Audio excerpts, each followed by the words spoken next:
Here we go. Hello, friends. It's great to see you again for our latest installment, our latest episode of Live Questions with Studio Platon. I've got Michelle here. Hey guys. Got Mike here behind Hello. the camera. And I'm here and you're here. I want to thank you all for your growing support. It's incredible. As an office, I think we're having the best time we've ever had. We're so creative right now. It feels like I'm back at art school, to be honest. We're having so much fun building this channel. You always have to start from scratch and earn everyone's trust. And these days, John Lennon once said, all you need is love. I think today, everyone seems to be saying all you need is attention. I actually think love is even more important than attention. So in our office, it's what you need is love first. If you do that right, you'll gradually earn everyone's attention for the right reasons, not the wrong reasons. So thank you for your interest and your trust and your attention. So let's begin. We're going to do our usual little routines. Michelle, have you got any questions you want to throw at me? I never have a script, so this is kind of exciting just to see what comes at me and see what we can pluck out of thin air. Yeah, well, I know your background is actually in graphic design, so I know some of your fans are curious to know how and when did you realize that photography is actually the medium for you? That's a good question. Well, last night I went to a dinner. It was organised by my friends at the World Economic Forum, and it's called the Cultural Table, where they invite all different types of artists and cultural leaders, dancers, musicians, painters, people in theatre. It's always a fascinating evening, and we all get together and we all share stories and people speak. And there was a lady who stood up, who's one of the leading dancers of the world, ballerina. She actually runs one of the biggest ballets in the world in America, and a very esteemed lady. And she told me a story about a little girl who was taken to the doctor by her mother because the little girl just didn't seem right in herself, seemed depressed, couldn't really function, and didn't really respond to school lessons. So the doctor said to the mother, let's both leave the room for a minute. And the mother left the room, the doctor left the room with her, and they left the little girl in the doctor's office. The doctor then asked his assistant to put on some music. And as the music came on, the little girl started to dance. And she started to move her body and started to hop around the room and kind of express herself to the music. They both came in. They saw that the little girl was hopping around the place. The little girl suddenly got self-conscious and sat down in a chair. And the doctor said to the mother, your little girl is not ill. Your little girl does not need medication. Your little girl does not have any issues. She's a dancer. She's an artist. Get her in dance school. Get her in dance classes. Well, that little girl went on to become one of the greatest ballerinas of our time. So, listening to that story last night reminded me of how important it is for all of us, not just parents to children, but to encourage within society that if someone doesn't fit into a system, you've just got to keep trying to expose new niches, new genres, new ideas, new ways of expressing oneself to that person. And when I picked up a Hasselblad camera, it was a Hasselblad. I don't know why that was, but it was a Hasselblad. It did something. It wasn't just this. It was holding this big object here, and you look down into it, and I photographed a friend of mine. The same kind of thing happened as the little girl hopping around the doctor's surgery. It was a magical spark that this feels right. I know I'm not trained. I know I don't really know how to use this thing.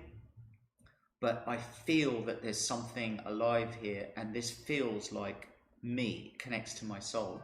So I still remember that feeling, and I still have it today.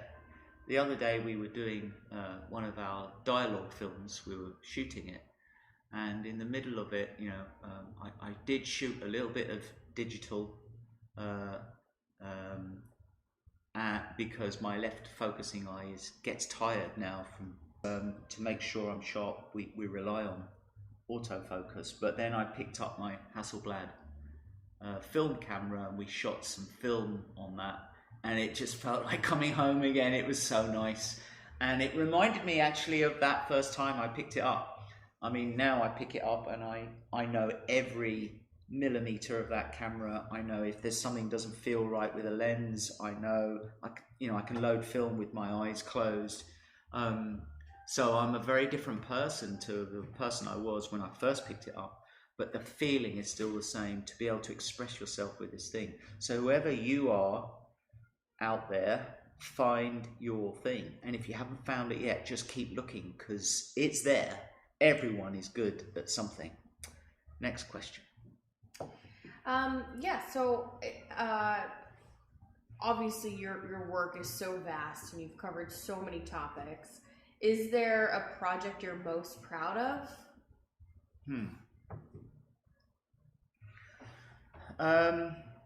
The work I'm most proud of is not all the powerful people you see around behind me there. Although I am proud of those moments that I was able to get some humanity in an inhumane situation. But the thing that I care deeply about is human rights. And I think the thing I'm most proud of is the hardest thing I've ever done, which is to build the people's portfolio. We had to build a new infrastructure that just did not exist in the media. And that's really, really hard. I had to organize a board of directors, create a mission statement. We had to get ourselves 501c3 registered as a non-profit organization. We had to build a website. We had to build a vision, which is essentially a communications department for the human rights movement around the whole world. All these big corporations I've had the privilege to collaborate with over the years, whether it's Microsoft, Apple, Levi's, certainly Nike, lots of big fashion brands like Moncler, all my dear friends at Moncler, or Balenciaga, or Issey Miyake, or Moschino over the years. They all have communications department, and they invest a lot of money in storytelling.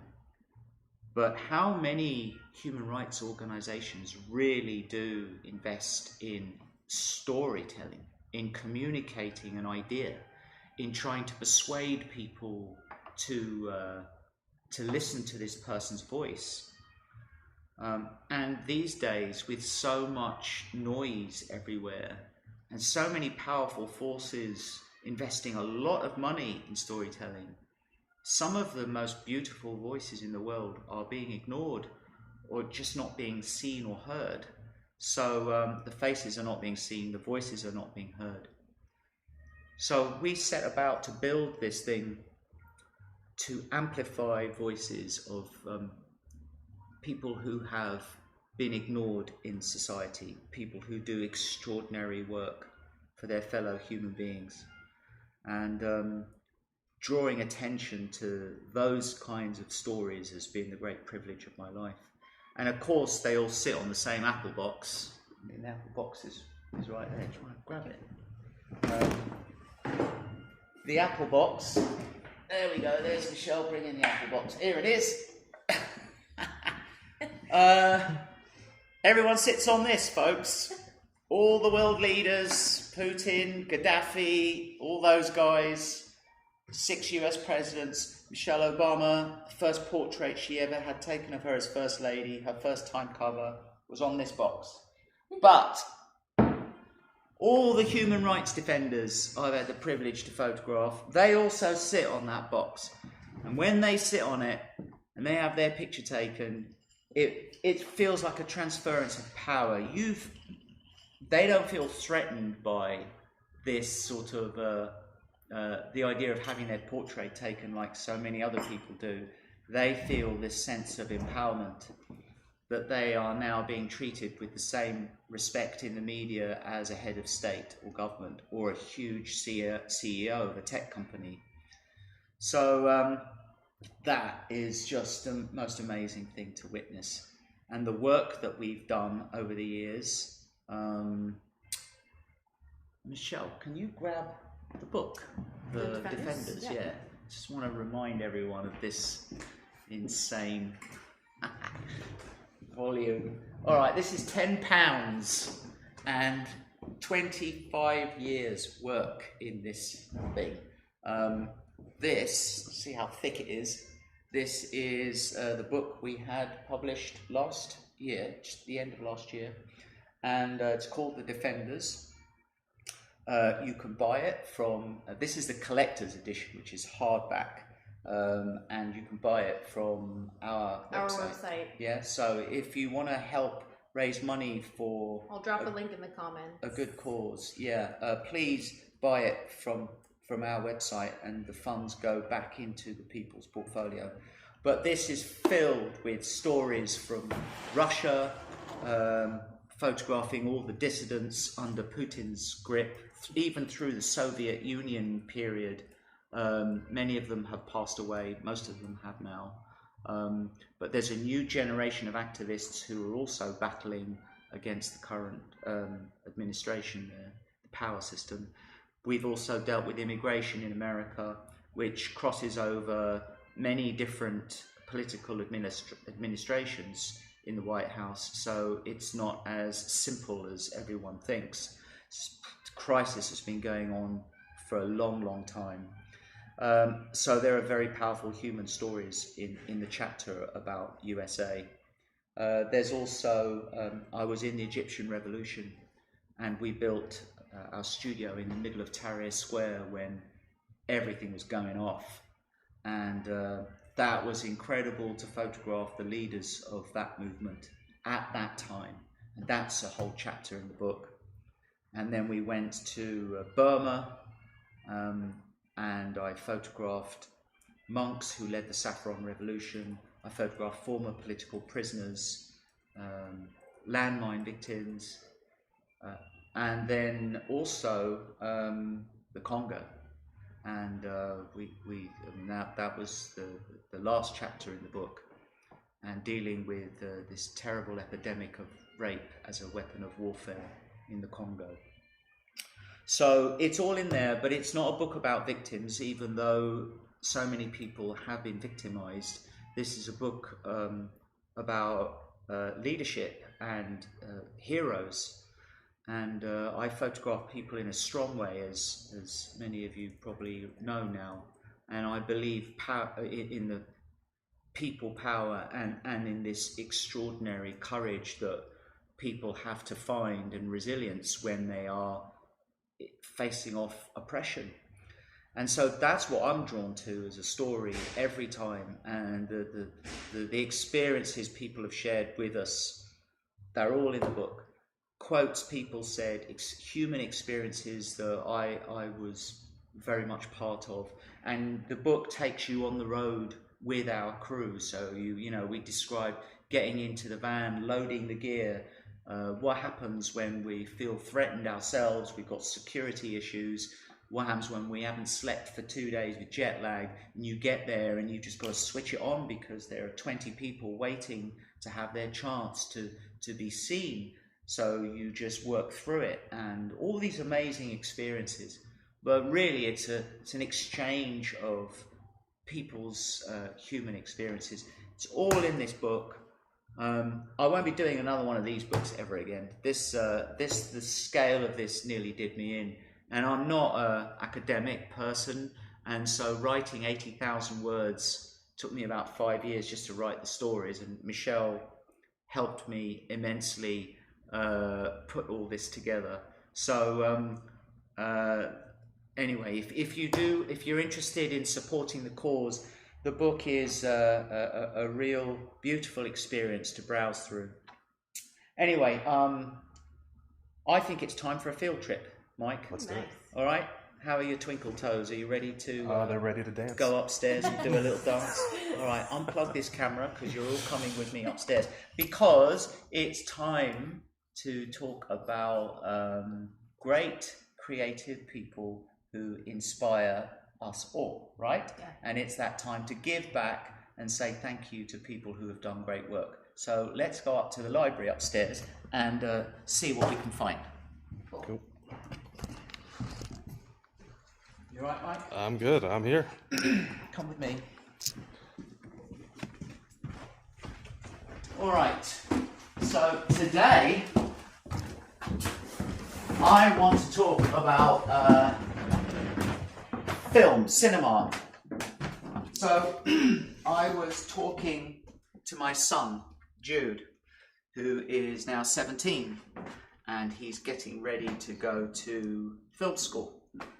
So we are hoping he gets in. He's about to enter. We'll see what happens. He's a very talented young man. I'm very proud of him. And I thought it'd be interesting for him to watch an important film about jazz. We were talking about jazz. So there's this film by a photographer who really was a photographer first, but I actually think he makes extraordinary films, and his name is Bruce Weber. Now, I actually fell in love with his films even more than his photographs. I can't remember the exact date, but I think it's late 80s. He made a film called Let's Get Lost, and it's about the jazz trumpeter Chet Baker, who is one of my heroes. You should all check out Chet Baker. He's him and Miles Davis, that's it. So the film is beautiful, and it covers Chet Baker really at the end of his life. And it's sort of it looks back at his sort of really difficult life that he had. He became a drug addict, heroin addict, and he was so angelic and beautiful, and his voice is the voice of an angel, as well as his trumpet playing. He was a great singer, and yet the life he led was really, really quite brutal. So I want to show you this.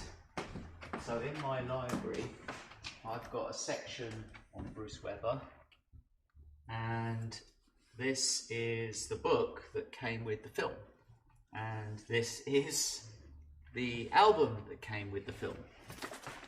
All right, let's have a look here. Can you follow me, Mike? Can you see all this? So, when he made the film, he put this beautiful book together. I bought this when it came out. I spent all my week's food. I was very poor when this came out, and it blew me away. So here's graphic design at its most beautiful. Gold type mixed with old black and white photographs. Bruce Weber took these old photographs, put them in the book. This is Chet Baker. And notice the creases in the old picture, the damaged creases, the picture itself.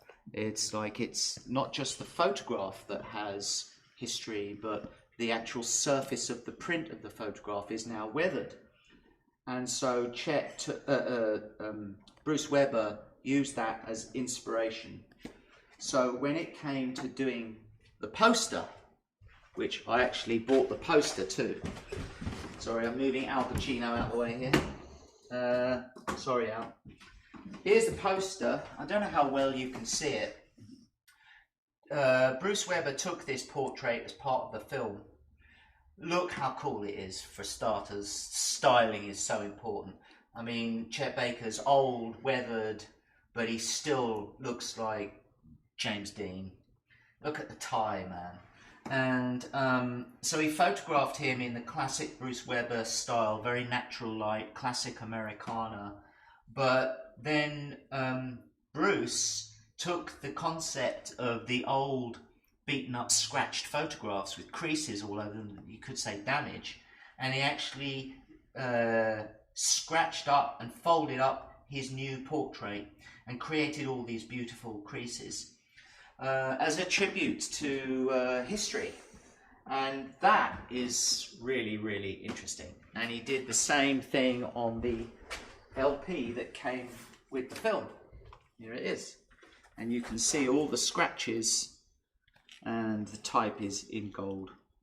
So age is a beautiful thing. And in the time of digital, everything's digital, I think there's something visceral and beautiful about stimulating all our senses and touch, and something that has fingerprints on and scratches. You could call it damage or decay. I would call it evidence that there was once upon a time a person engaged with this object and created friction and created these marks on it. And that's a beautiful thing. It's like an old piece of furniture. It has scratches and dents, and that's what makes it great. As I'm getting older, I'm getting scratches and dents. I've got lines on my face, my hair is thinning, and I could get paranoid about it and say, well, I want to stay young and beautiful. But who says young is beautiful? I think something that ages is really beautiful, and it's evidence of life's experience.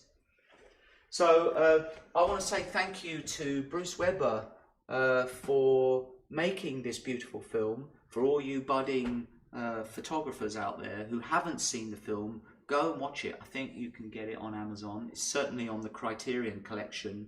It's one of the most important jazz films ever made, and it's got such an atmosphere. And by the way, all in black and white, and the grain is gorgeous. It's like so gritty and alive, all the surfaces, nothing digital there. And before we leave, if we're talking about music, this is something I'm very excited about. I just got this back.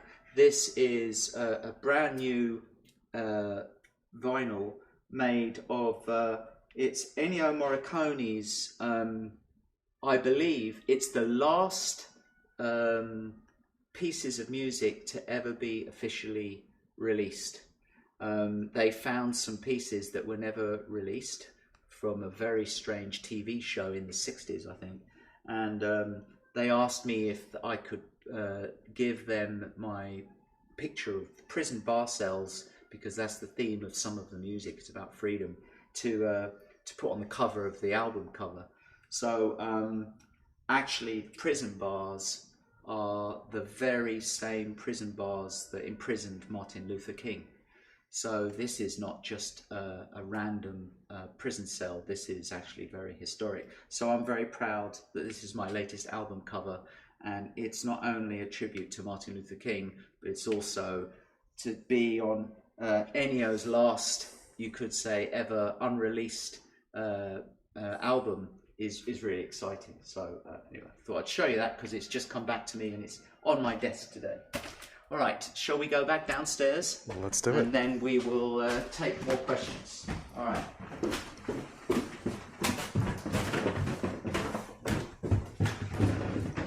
All right, there he is, always watching. And there's Prince, always watching too. All right, so that was fun.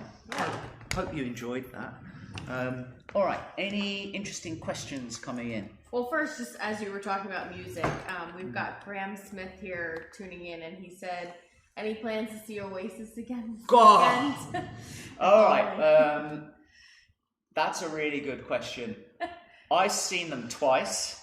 I saw them at Wembley, and I saw them again in New Jersey. Is it called MetLife? MetLife. Yeah. Michelle went to see them in LA. LA at Rose Bowl.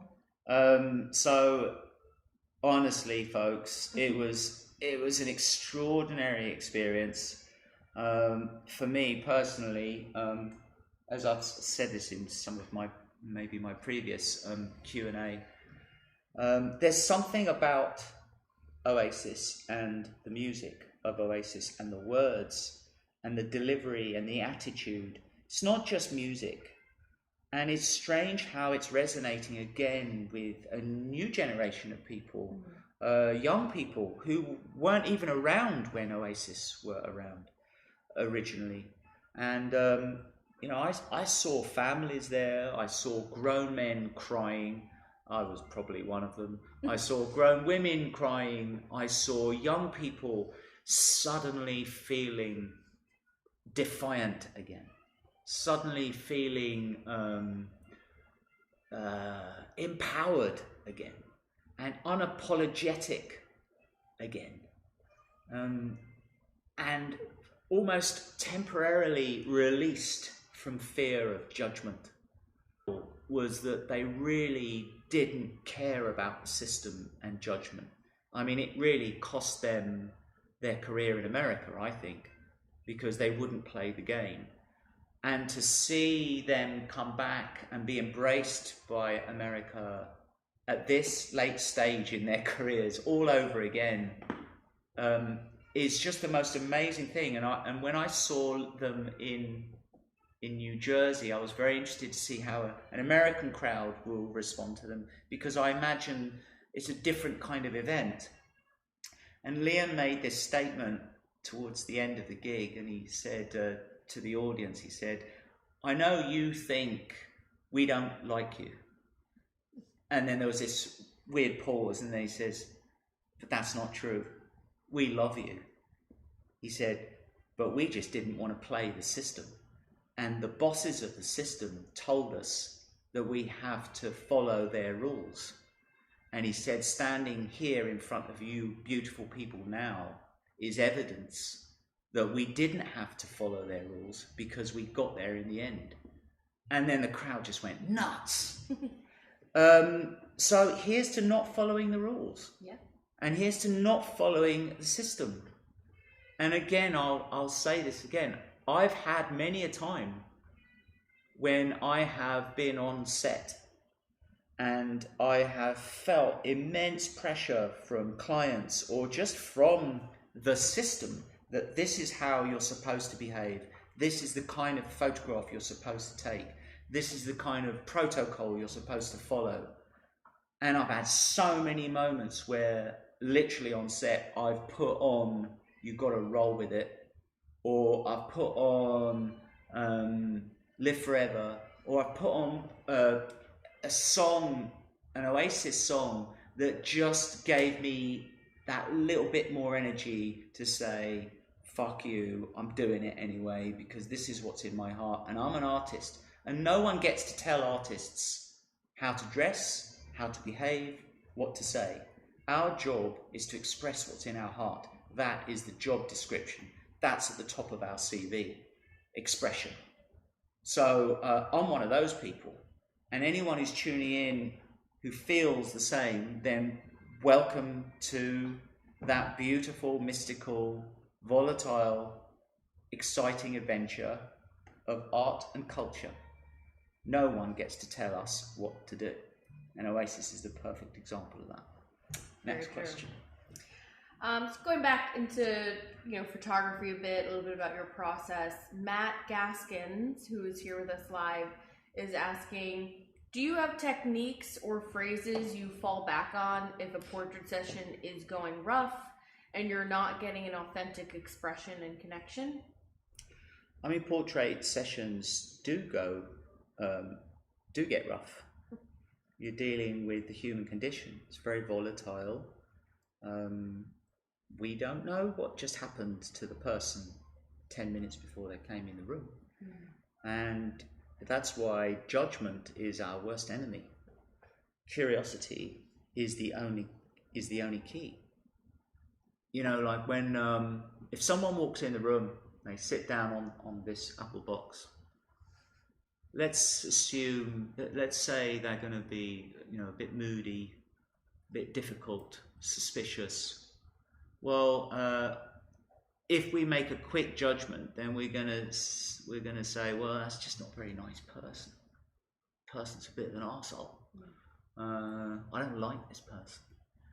But then that's our judgment side of our brain. But then if you switch off the judgment side of the brain and switch on the curiosity, then you start asking a different question. I wonder why that person is behaving in that way. I wonder why that person is defensive or suspicious or even aggressive. And if you can find a way to connect with that person, earn their trust enough that they might share some of their story with you, or at least their feelings, that there's a safe space between you and them, then you might find out that that person has actually had the worst day you could ever imagine that morning. And the last thing they feel like doing is coming to a photo session to share their humanity with a complete stranger. Maybe they are feeling so vulnerable and broken that they've got nothing to give that day. So as a photographer, if we can tap into that, then the whole game changes, and your judgment, which would have blocked that interesting doorway, if that's put aside, curiosity opens the door. You might find yourself having the most extraordinary photo session of your life. So that's happened to us a lot over the years, again and again, especially in situations like this. And you know, I'm trying to think of, have you got those bits of paper with Bo cheese? Yeah. Can you pass me the things? Right. So there's this guy called Kobo Chi, and Mike, I don't know if you have his picture. It's that one there. Just a second. If you have it. So Kobo Chi, when I got to a remote outpost in Burma, if you don't have it, we'll find it in the book, Mike, don't worry. When I got to a remote outpost in Burma near the Thai border, I was there to photograph a group of, see that? There he is. And I got to this place and it was a dump. And I was feeling very sorry for myself. I was tired, jet lagged, missed my family. My wife had just had a baby. We were nervous about security. I was working with Human Rights Watch. I didn't really know anything about human rights at that point. And I was thinking, I'm not being paid. What am I doing here? There was this group of people all standing, looking kind of mean, a bit suspicious. They were all waiting to be photographed, but they didn't seem to want to be photographed. I certainly wasn't in the mood that day to take pictures. And I remember they had formed a self-help group. It turns out they were all former political prisoners.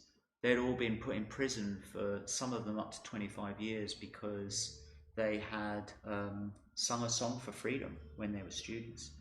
Many of their friends have been killed by this brutal military dictatorship in Burma. So they're eventually released. They can't function in society. And so all they could do is form a self-help group and try to support each other and counsel each other. There were no formal counselors there. So they just talked to each other. I went to this self-help group. So I was there, my assistants were setting up the lights, and there was a year planner on the side of the wall. And on the year planner, you have this in every office, January, February, March, and you put in your appointments. There was no appointments on this year planner at all. It was all empty except for that day's date. And there was some scribbles and a big X on it. So I went up to it while I'm wandering around to see if I could read what it was. And it was in Burmese, so I couldn't read, didn't understand it. This guy called Kobo Chi comes up to me and he says, today is the day. So I said, what are you talking about? He said, I'm translating what it says underneath the X. And he says, today is the day famous photographer Platon is coming to help us. All of a sudden, my life is turned upside down. My frustrations, bitterness, self-pity is turned to shame and embarrassment. Firstly, I wasn't famous. I didn't really have any power. At that point in my career, I was just trying to make it in New York myself. I was scratching my name out of a granite stone with my fingernails. That's how it felt. And I didn't know anything about human rights. There's no way I could have helped these people. I didn't have any real connections as a person. And so I felt ashamed and embarrassed and unqualified. And then I looked around the room and I saw all those people who I thought were unfriendly, suspicious, and down on life. And I suddenly realized what's happened. They have all been forgotten by history. Everyone's left them. Even their families have left them. They've been locked away for 25 years. Their families are long gone. They've got no one. And all of a sudden I thought, my goodness, they're here because they want to be seen. They're here because they want to be heard. And it matters. So I thought to myself, well, there's no one else here. There's no big photographer here. There's no human rights sort of expert here in terms of photography or filmmaking. I'm all they've got. So maybe today I need to roll up my sleeves and become the person they need me to be. There's no guidebook for becoming an expert in anything. You just have to try and pick up the pieces yourself and learn as you go. So I thought, well, I might not know a lot about human rights, but I know how to make a magazine cover. I know how to photograph someone as strong. I've been doing that with celebrities for years. I've been selling products and brands for years. I know how to capture people's attention like that. So I thought, well, let's spin it. Let's apply the rules of media persuasion to human rights. So I invited Kobo Chi to sit for me. And I photographed him as an absolute bloody hero. And I photographed everyone else that day as heroes. And I went on to photograph monks. I went to photograph orphans in schools there. We photographed over 150 people on that trip alone. That was the beginning of the people's portfolio coming alive. It wasn't formalized at that point, but that was the beginning. And Kobo Chi, many of these people became my friends. Kobo Chi actually wrote an essay in my book as a guest writer, which I'm very grateful for. And in the essay, he wrote a couple of things about freedom. And if I may, I'd like to read you some of his powerful words. Because as we all are facing a time when we might be losing our freedoms, people might be watching us all the time. People might be judging us all the time. And we are in danger of maybe giving up our own freedoms in our society, especially freedom of speech.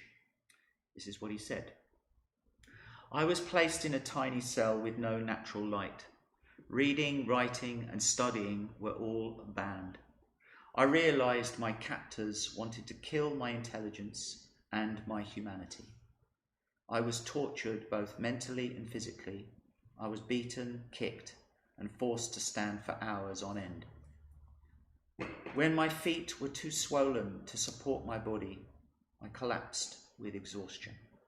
They pulled me up by my ears. At times, I thought I would die, but I slowly came to understand there was a reason I stayed alive.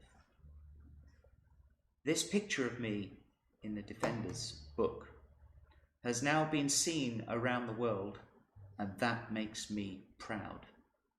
The picture protects my dignity and encourages me to continue the hardships of fighting for justice and above all freedom of speech. Kobochi knows something about freedom of speech, and the worst thing we can do in our society is willingly give up the one thing we do have, which is freedom of speech, freedom of expression, freedom to say what we really feel. And at a time when this is really a hot topic right now, someone lost their life because he believed in freedom of speech and debate. I think we're all running to our silos for safety and our echo chambers. But what we really have to do is raise very delicate, difficult, challenging issues in our society and have a more respectful debate.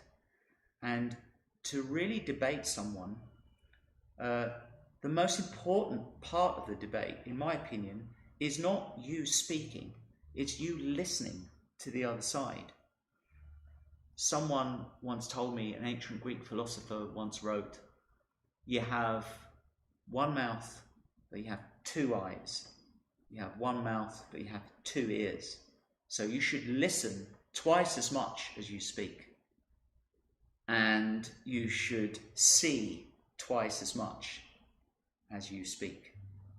So look, listen, learn about the other opinions first.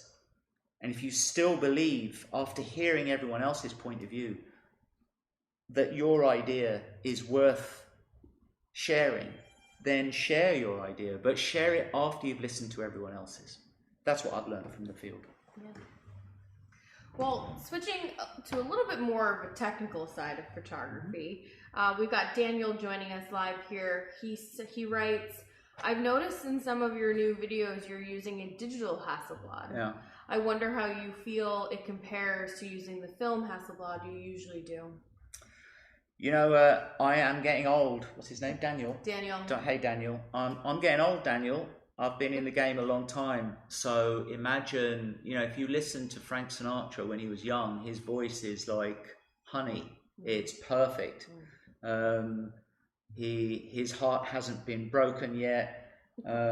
He hasn't smoked as many cigarettes yet. He hasn't drunk as many bottles of Jack Daniels yet. And he hasn't lived as much yet. So there's a sweetness to his voice, but towards the end of his life, you know, he became incredible at phrasing and storytelling. His phrasing and his timing was extraordinary. And his capacity to deliver emotion was extraordinary. But that smoothness in his voice, I mean, it's a muscle. And in the end, it becomes grouchy and scratchy.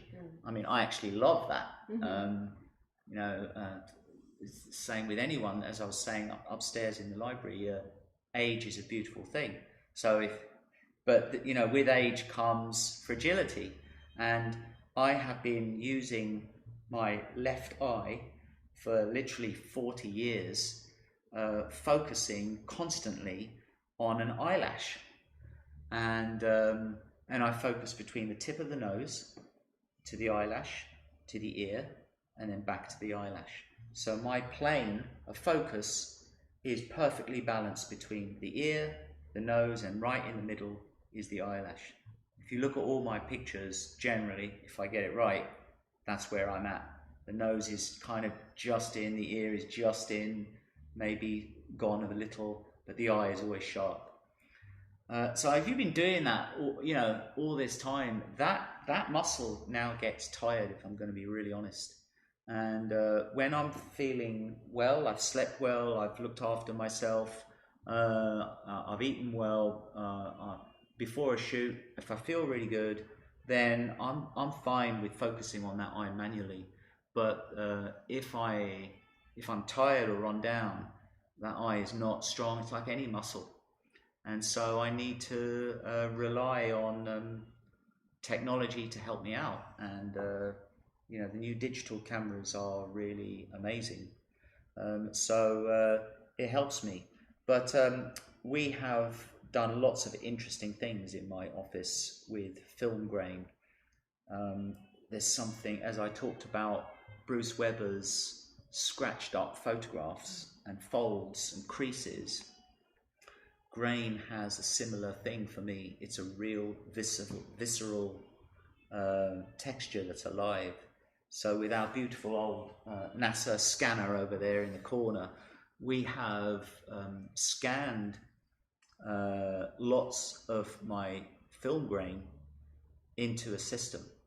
And we've found a really interesting way using software to blend the grain back into a digital photograph, so it has a different kind of reflective quality, and it becomes visceral and real rather than just being something that doesn't really exist, just digits.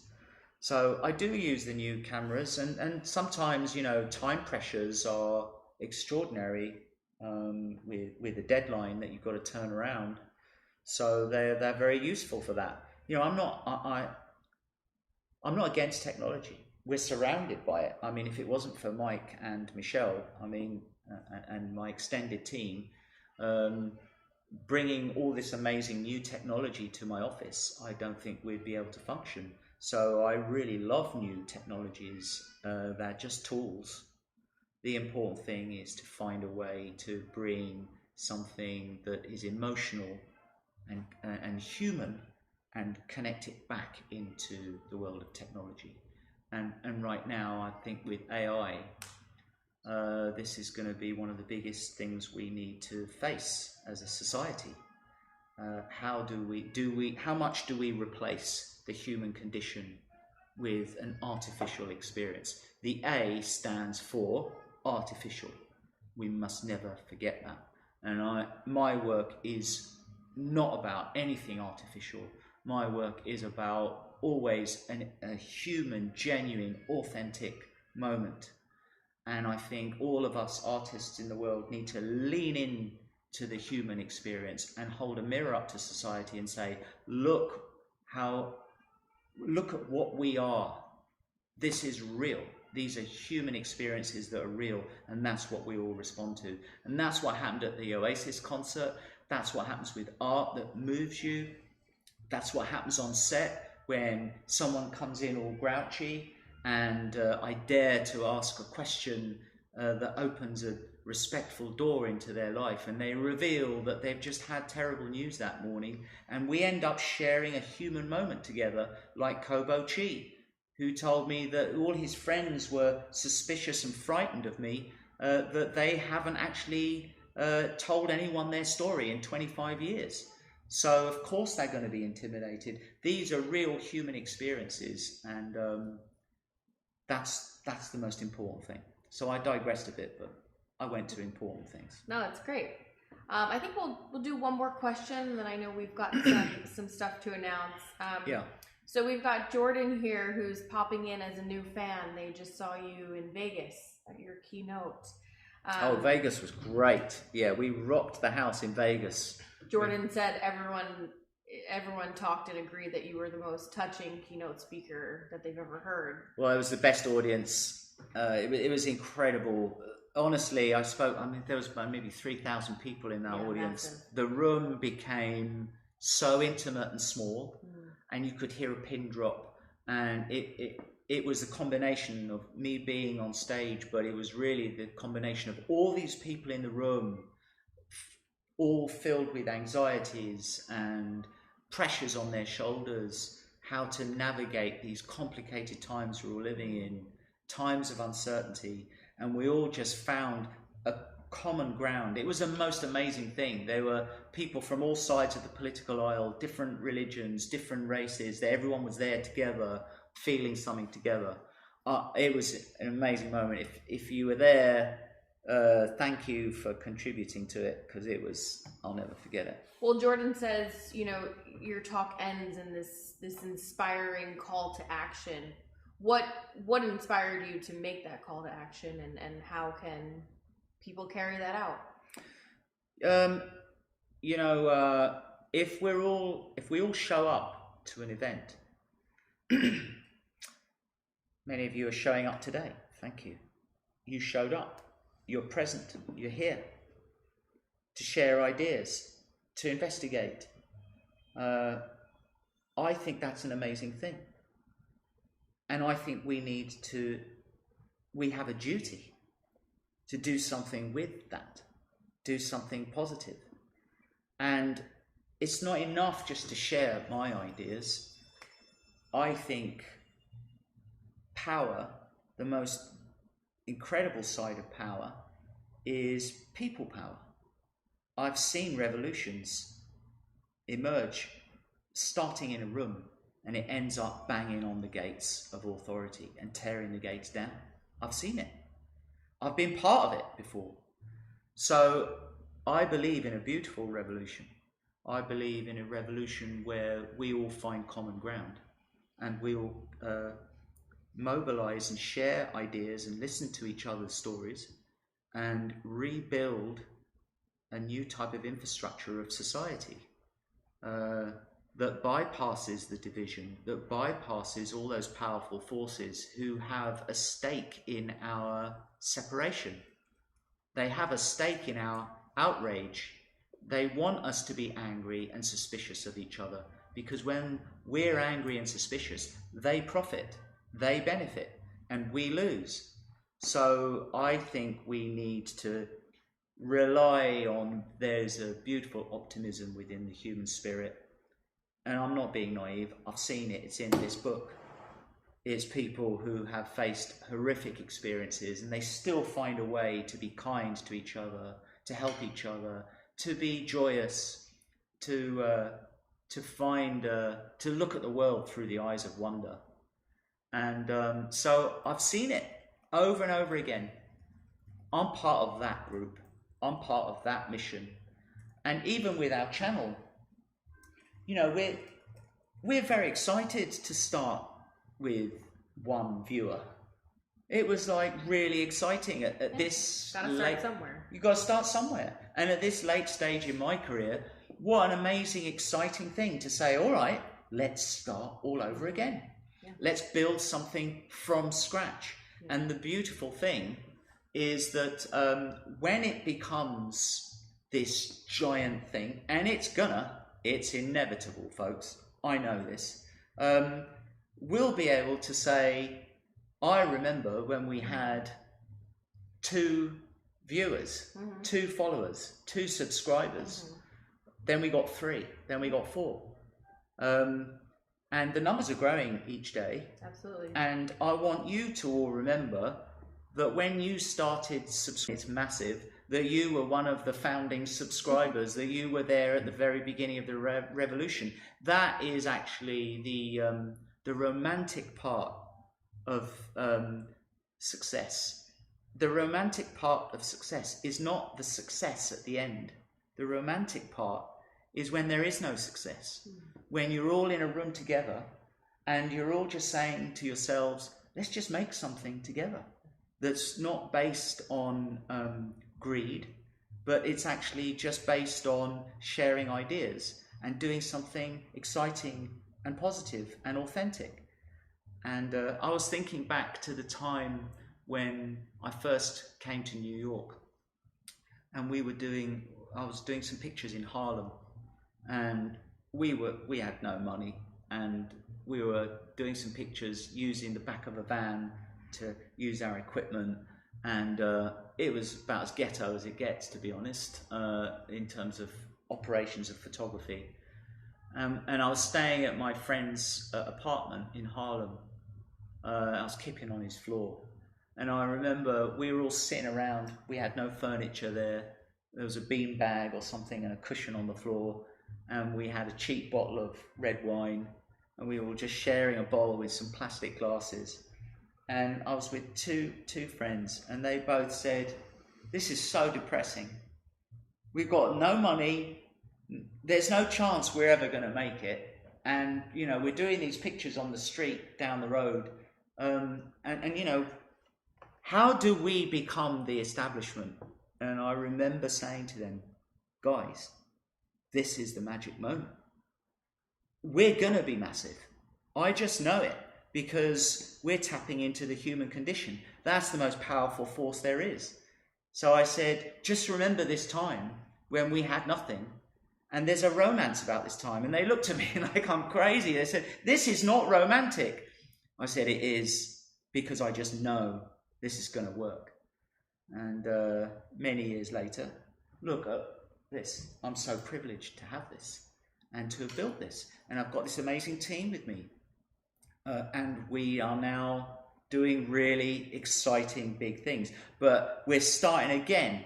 We've got our imaginary cheap bottle of red wine, our plastic glasses, and we're all sitting around and we're just saying, let's make something from scratch. I've done it before. I know the system. I know how it works, and we're doing it again. So I want to thank you all for tuning in, because you are part of this amazing thing, and share it with your friends, because this thing's going to blow up. And the more films we're able to do, each month we're going to continue to post these dialogue films. We're filming new ones all the time. It's getting more and more exciting. Our guests are getting really interesting. And again, it's across the political aisle, across culture, across genres and niches. And it's just people who want to come to this studio and have a human experience and share some ideas, perhaps ideas that you would never have imagined they've experienced. So it's, again, we're at war with judgment, and our weapon, our secret weapon and shield, is curiosity.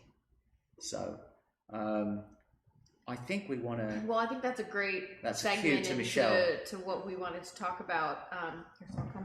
Yeah, come and join us, Michelle. Michelle's going to sit on the box. I'm on the box, guys. I feel so powerful. Yeah, how do you feel? Yeah. So we're going to start this new, really fun, interactive game with you all. As you know, every month we post a new film, a new subject, a new Platon's dialogue. So we love to engage with you all and play a little guessing game. So after today's session, live session wraps up, we'll be posting on Platon's Instagram a little mystery reel, giving you guys a couple clues into who our October 1st release will be. We'd love for you guys to react, leave some guesses in the comments, and then what we'll be doing is all correct answers will be eligible to win a free signed poster from Platon. Yeah, I'll get it. Got it right here. And we'll be announcing the winner at the next live Q&A session with Platon, which will be on October 21st at 2 p.m. Eastern. So be sure to tune in if you guys are playing the game. This is our poster. It's got a quote on the back from Pussy Riot. So it's time we put some proper heroes on our walls, folks. Come on. Yeah.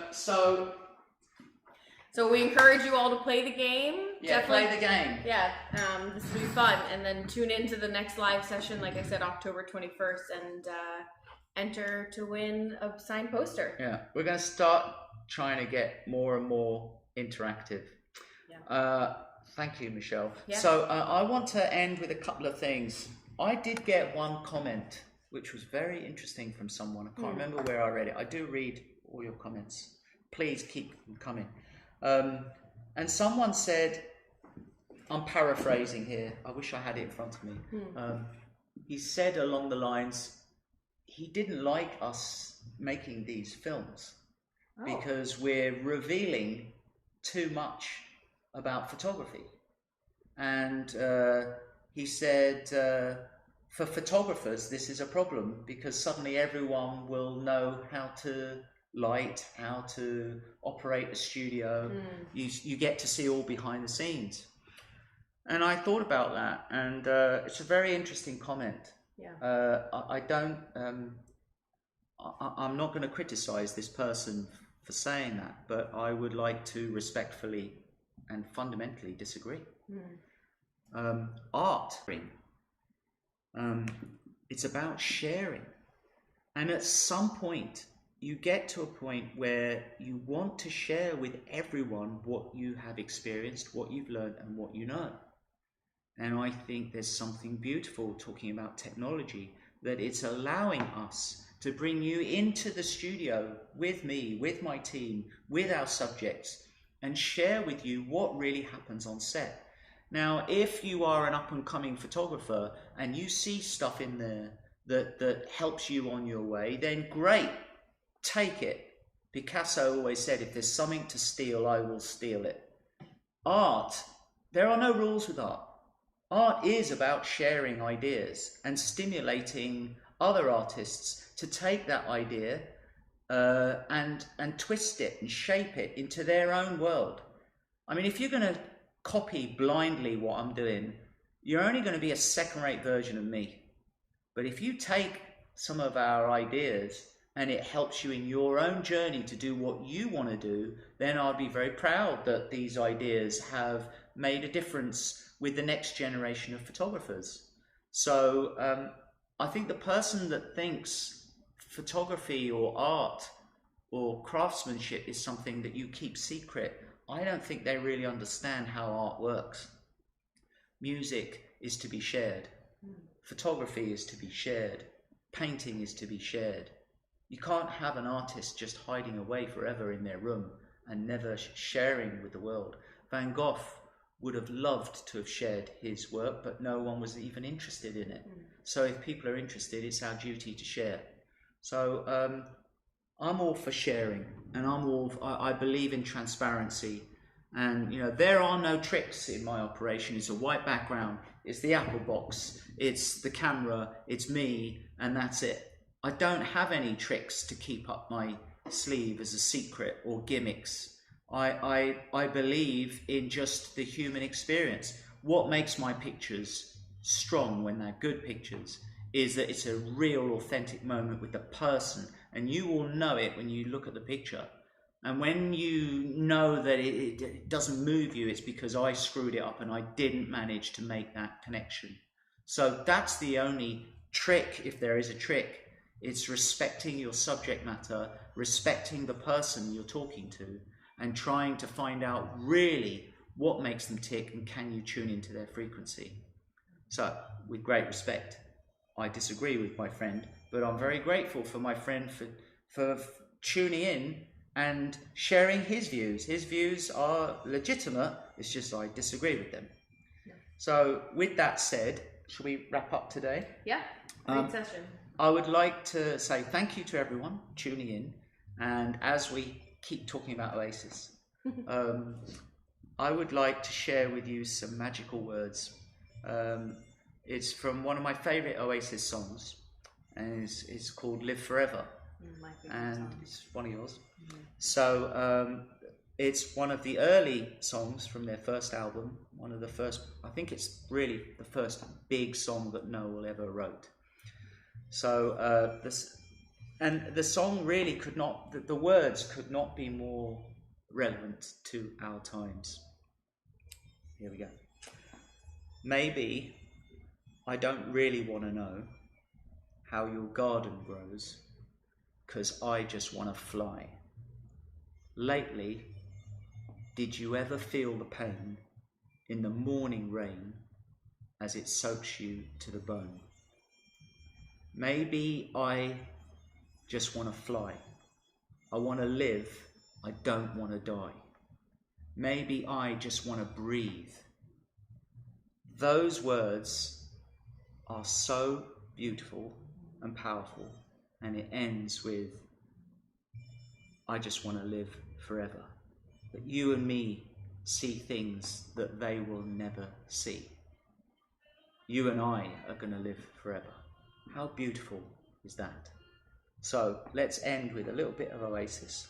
People coming together. Us artists see things they will never see. Thanks for tuning in. Please help us to continue to build this channel, and you could say this revolution.